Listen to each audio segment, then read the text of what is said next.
Pernahkah kamu merasa bahwa dunia seperti berjalan berlawanan dengan keinginanmu? Seseorang tak menepati janji, lalu kamu kecewa. Hal-hal tak berjalan sesuai rencana, lalu kamu frustrasi. Orang yang kamu bantu justru melukai, lalu kamu marah. Kalau kamu sedang ada di fase itu, kamu tidak sendirian. Dan kalau kamu sedang menonton video ini sekarang, mungkin memang bukan karena kebetulan. Mungkin ini waktunya kamu diberi jarak sebentar dari hiruk-pikuk dunia luar, untuk melihat ke dalam. Bukan untuk mencari pembenaran, tapi untuk menemukan ketenangan. Karena kemarahan bukan hanya soal ledakan emosi, tapi seringkali adalah sinyal bahwa ada yang belum kita pahami dengan utuh. Dan sebelum kita masuk lebih dalam, coba renungkan satu pertanyaan ini. Jika kamu bisa memilih antara tenang dan marah, mengapa kamu masih memilih marah? Karena di balik semua kekacauan di luar, ada satu prinsip utama stoikisme yang sering luput kita sadari. Tidak ada satupun hal di luar diri kita yang benar-benar berada dalam kendali kita. Kalimat ini sederhana, tapi dampaknya bisa mengubah seluruh cara kamu memandang hidup. Sebab dari sinilah akar kemarahan sering tumbuh. Kita ingin orang lain berubah. Kita ingin keadaan sesuai harapan. Kita ingin dunia berlaku adil menurut standar kita. Dan saat semua itu tidak terjadi, kita merasa terganggu. Kita tersinggung. Kita merasa dunia sedang salah. Padahal, dunia tidak salah. Dunia hanya berjalan sebagaimana adanya. Yang sering keliru adalah ekspektasi kita tentang dunia. Ketika kamu meyakini bahwa orang harus selalu memperlakukanmu dengan hormat, kamu akan marah saat ada yang bersikap kasar. Ketika kamu menganggap bahwa semua usaha harus berbuah sesuai target, kamu akan kecewa saat kenyataan berbeda. Ketika kamu merasa bahwa hidup harus mulus sesuai rencana, kamu akan frustrasi saat ada hal tak terduga terjadi. Tapi sekarang, coba balik sudut pandangnya. Bagaimana jika semua itu memang bagian dari kehidupan yang tak bisa kamu atur? Bagaimana jika tugasmu bukan mengendalikan dunia, tapi mengendalikan bagaimana kamu merespons dunia? Disinilah stoikisme memberi kacamata yang jernih. Marcus Aurelius, seorang kaisar Romawi yang juga filsuf stoik, pernah menulis dalam catatan pribadinya. Hal-hal yang terjadi padamu, bukanlah masalah. Masalahnya adalah bagaimana kamu menilai dan bereaksi terhadapnya. Kalimat ini seakan menyadarkan kita bahwa kemarahan bukan sesuatu yang datang dari luar. Ia lahir dari cara pikir yang belum terlatih membedakan mana yang bisa dikendalikan, dan mana yang tidak. Dan ini bukan berarti kamu harus pasrah terhadap ketidakadilan atau menyetujui hal yang salah. Tapi ini tentang belajar memilah. Mana yang memang patut diperjuangkan, dan mana yang lebih baik dimaafkan. Mana yang layak dikritik, dan mana yang cukup dipahami. Seringkali kita terlalu reaktif, bukan karena hal yang terjadi benar-benar besar. Tapi karena kita terlalu cepat ingin segalanya sesuai keinginan. Ketika kamu berharap seseorang selalu mengerti perasaanmu tanpa kamu bicara, kamu sedang mengundang kecewa. Ketika kamu menuntut dunia berlaku adil setiap saat, kamu sedang membangun benteng rapuh yang akan runtuh oleh kenyataan. Justru kedamaian sejati hadir ketika kita tidak lagi menggantungkan kebahagiaan pada kesempurnaan dunia. Karena dunia tidak wajib sesuai ekspektasimu. Dan semakin kamu melepaskan ilusi bahwa segala sesuatu harus berjalan sesuai rencana, semakin kamu menemukan ruang untuk tenang. Coba pikirkan orang yang kamu anggap paling tenang dalam hidupmu. Apakah mereka selalu hidup dalam kondisi ideal? Atau justru mereka telah sampai pada pemahaman bahwa hidup tidak selalu ideal, dan itu tidak masalah?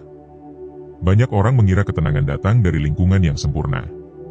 Tapi stoikisme mengajarkan bahwa ketenangan adalah kemampuan menerima ketidaksempurnaan, tanpa kehilangan kendali atas diri sendiri. Jadi ketika ada orang yang menyakitimu, jangan buru-buru marah. Tanyakan pada dirimu, apakah ini hal yang bisa aku kendalikan? Jika tidak, maka lepaskan. Karena kemarahanmu tidak akan mengubah sikapnya, hanya akan menguras tenagamu. Ketika rencanamu gagal total, jangan menyalahkan dunia. Lihat kembali ke dalam. Apa yang bisa kamu pelajari? Apa yang bisa diperbaiki? Dan apa yang bisa dimaafkan, bahkan oleh dirimu sendiri? Ada sebuah kutipan yang menarik dari Epictetus. Jika kamu menginginkan sesuatu yang tidak berada dalam kuasamu, kamu akan selalu sengsara. Tapi jika kamu menginginkan hanya yang bisa kamu kendalikan, maka tidak ada yang bisa membuatmu gelisah. Kalimat ini mungkin terdengar seperti nasihat sederhana. Tapi jika dipraktikkan, ia bisa mengubah cara kamu menjalani hari. Mulai dari hal kecil. Ketika antrian di depan terlalu lama, Tarik napas dan ingat bahwa waktumu lebih berharga dari sekadar emosi sesaat. Ketika temanmu lupa membalas pesan penting, jangan langsung menghakimi. Berikan ruang. Karena barangkali, kamu juga pernah begitu. Semua orang punya harinya sendiri. Punya luka, punya keterbatasan. Dan jika kamu mengharapkan mereka untuk selalu sesuai dengan idealmu, kamu sedang mempersiapkan dirimu sendiri untuk sering kecewa. Justru dengan mengurangi ekspektasi berlebih, kamu sedang memberi dirimu sendiri kebebasan. Bebas dari keterikatan emosional yang melelahkan. Bebas dari kemarahan yang tak perlu. Bebas dari tuntutan yang hanya membuat batinmu penuh gejolak. Hari ini, mungkin kamu sedang merasa kecewa terhadap seseorang. Atau merasa dunia sedang tidak berpihak padamu. Tapi sebelum kamu melanjutkan emosi itu, tanyakan ini pada dirimu. Apakah aku bisa memilih untuk tidak reaktif? Apakah aku bisa menerima kenyataan ini tanpa harus merusak kedamaian dalam diriku sendiri? Ketenangan bukan berarti tidak merasakan apa-apa. Tapi kemampuan untuk tetap sadar di tengah emosi. Dan itu hanya bisa lahir dari satu hal, pemahaman yang jernih tentang bagaimana dunia bekerja. Kita tidak bisa meminta hidup untuk selalu lembut. Tapi kita bisa memilih untuk bersikap lembut kepada diri sendiri, dengan cara tidak memaksakan dunia berjalan sesuai keinginan. Dan dari sinilah, kita akan mulai memahami bahwa marah bukanlah satu-satunya cara untuk merespons dunia. Ada pilihan lain. Ada cara yang lebih damai. Ada kekuatan yang lebih dalam dari sekadar reaksi spontan. Dan semua itu dimulai dari satu kesadaran. Dunia tidak wajib memenuhi ekspektasimu. Tapi kamu bisa melatih dirimu untuk tidak bergantung padanya. Jika kamu sudah sampai di sini, artinya kamu punya keberanian untuk tidak terus hidup dalam reaksi otomatis. Kamu punya potensi untuk hidup lebih jernih, lebih utuh. Dan bagian berikutnya akan membawamu lebih dalam lagi, ke akar kenapa kita sering marah pada orang lain dan bagaimana berhenti melakukannya tanpa merasa kalah. Jika kamu merasa bagian ini menyentuh sesuatu dalam dirimu, kamu bisa mengetik satu kata di kolom komentar, tenang. Karena barangkali dari situlah perjalanannya dimulai. Dan di bagian kedua nanti, kita akan membahas sesuatu yang lebih personal. Bagaimana melihat orang lain bukan sebagai musuh, tapi sebagai cermin yang menunjukkan apa yang belum selesai dalam diri kita. Jika kamu sudah sampai di bagian ini, artinya kamu telah mengambil satu langkah besar. Bukan hanya untuk memahami dunia, tapi juga untuk memahami dirimu sendiri. Dan percayalah, itu bukan hal sepele. Karena tidak semua orang berani menengok ke dalam dan bertanya, apa yang sebenarnya terjadi dalam diriku saat aku marah? Kemarahan terhadap orang lain seringkali tidak sepenuhnya tentang mereka.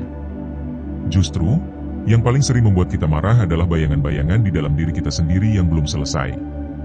Ketika seseorang bersikap arogan, kita mudah terbakar karena ada sisi dalam diri kita yang belum berdamai dengan rasa tidak dihargai. Ketika seseorang berbuat salah, kita menghakimi seakan tak pernah melakukan hal serupa. Kita lupa bahwa orang lain hanyalah pemicu. Api sebenarnya berasal dari dalam.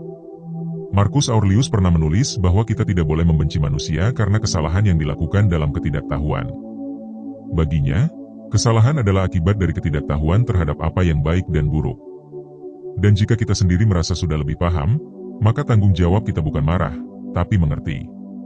Karena jika kita membalas kebodohan dengan amarah, kita hanya memperpanjang lingkaran reaktif yang tak akan pernah habis. Di titik ini, kita mulai melihat satu hal. Orang-orang yang membuat kita marah adalah guru dalam bentuk yang tak menyenangkan. Mereka memaksa kita bercermin, bukan pada wajah, tapi pada luka. Seseorang yang mempermalukan kita mungkin sedang menunjukkan bahwa kita terlalu peduli pada penilaian orang. Seseorang yang mengabaikan kita mungkin sedang menyingkap bahwa kita masih bergantung pada validasi. Seseorang yang berbeda pandangan mungkin sedang membuka ruang bahwa kita belum sepenuhnya luas terhadap keberagaman pikiran. Dan ini semua bukan tentang menyalahkan diri sendiri. Ini tentang kesadaran bahwa dunia ini adalah laboratorium batin. Semua yang hadir dalam hidupmu membawa pesan.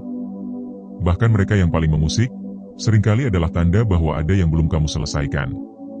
Epictetus menulis, jika seseorang memprovokasimu, ketahuilah bahwa itu bukan dia yang membuatmu marah, tapi pendapatmu tentangnya. Kita tidak bereaksi terhadap fakta, tapi terhadap interpretasi. Dan di sanalah ruang paling dalam untuk perubahan terjadi. Coba pikirkan seseorang yang pernah membuatmu sangat marah. Sekarang bayangkan, jika saat itu kamu sudah memiliki kesadaran penuh bahwa dia hanya bertindak berdasarkan pola pikir dan pengalaman hidupnya sendiri, Masihkah kamu akan merespons dengan cara yang sama? Bisa jadi tidak. Karena pada akhirnya, kita semua adalah hasil dari banyak hal yang kita tidak pilih sejak lahir. Lingkungan, trauma, pendidikan, nilai yang ditanamkan sejak kecil. Ketika seseorang berlaku kasar, bukan berarti dia jahat. Bisa jadi dia sedang dalam mode bertahan hidup. Ketika seseorang tidak mampu menghargaimu, bukan berarti kamu tidak berharga. Bisa jadi dia belum mampu menghargai siapapun, termasuk dirinya sendiri.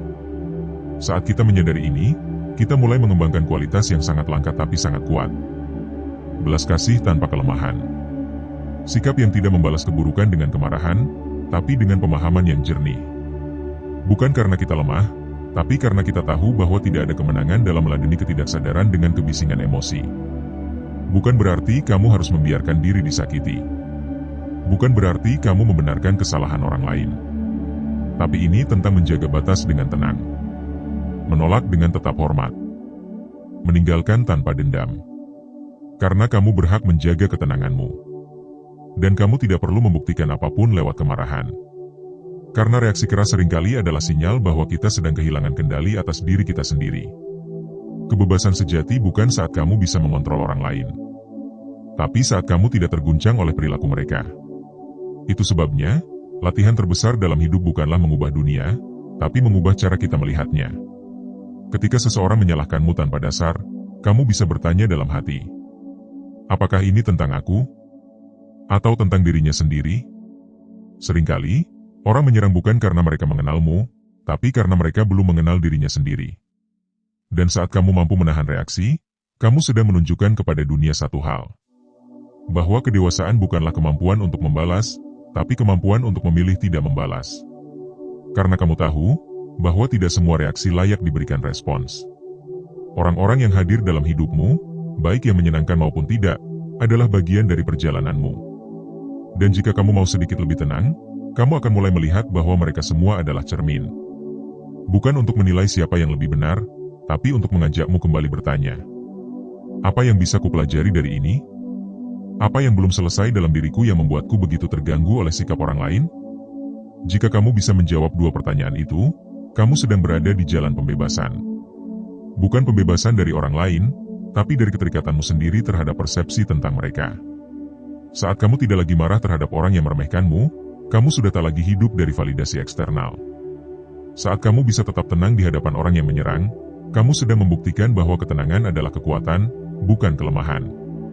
Dan saat kamu bisa melihat semua orang sebagai cermin, bukan musuh, kamu sedang tumbuh. Kemarahan memang wajar. Tapi mempertahankannya adalah pilihan. Dan dalam setiap pilihan, kamu bebas. Bebas untuk tidak masuk ke dalam drama yang tidak kamu butuhkan. Bebas untuk tidak menjadikan luka orang lain sebagai alasan untuk melukai dirimu sendiri. Sekarang coba bayangkan jika dunia dipenuhi oleh orang-orang yang sadar akan hal ini. Yang tidak buru-buru bereaksi. Yang tidak menjadikan emosi sebagai senjata. Yang mampu diam tanpa merasa kalah. Dunia seperti itu bukan utopia. Tapi ia bisa dimulai dari satu orang. Dari satu kesadaran. Dari kamu. Jika kamu masih bersama video ini sampai di sini, itu tandanya kamu siap untuk naik satu tangga lagi dalam perjalanan mentalmu. Dan itu bukan hal kecil. Karena memahami ini membutuhkan keberanian, kejujuran, dan kesediaan untuk melepaskan ego. Kamu bisa tulis di kolom komentar satu kalimat sederhana, aku memilih tenang. Karena dengan menuliskan itu, kamu sedang menegaskan bahwa kamu punya kendali atas dirimu sendiri, bukan orang lain. Dan itu cukup. Di bagian berikutnya, kita akan masuk ke titik akhir dari siklus kemarahan. Bukan sekadar memahami bahwa dunia tidak wajib sesuai ekspektasi. Bukan sekadar menerima bahwa orang lain hanyalah cermin. Tapi bagaimana memproses kemarahan yang muncul dalam hati tanpa menyangkalnya, tanpa menekannya, dan tetap bisa hadir utuh sebagai manusia. Karena tujuan kita bukan menjadi robot tanpa emosi, tapi menjadi manusia yang tidak dikendalikan oleh emosi. Jika kamu sampai pada bagian ini, berarti kamu bukan hanya sedang mendengarkan, tetapi juga sedang menyelami. Bukan hanya sedang ingin tahu, tetapi sedang ingin berubah. Dan tidak semua orang sampai di titik ini. Karena kebanyakan orang hanya ingin merasa benar, bukan merasa sadar. Tapi kamu tidak kebetulan menonton ini.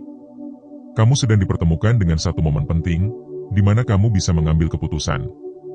Apakah kamu ingin terus hidup dengan pola reaktif yang lama? Atau memilih jalan yang lebih jernih, lebih damai, dan lebih merdeka? Di dua bagian sebelumnya, kita telah membongkar dua akar dari kemarahan.